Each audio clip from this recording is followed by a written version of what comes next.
Okay, so Thursday I was out here and I thought I discovered another air leak on the carburetor here on the ET8. I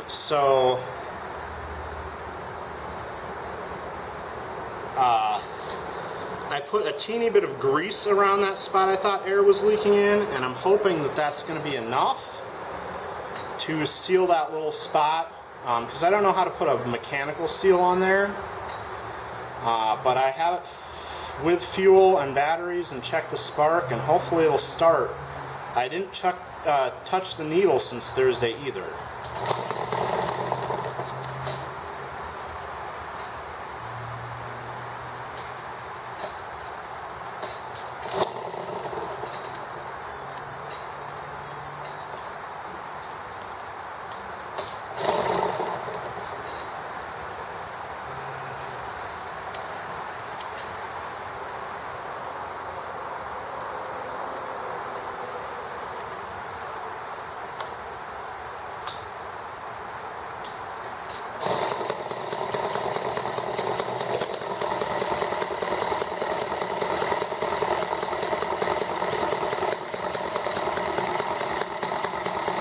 Alright, we might have it. We'll see how it goes today.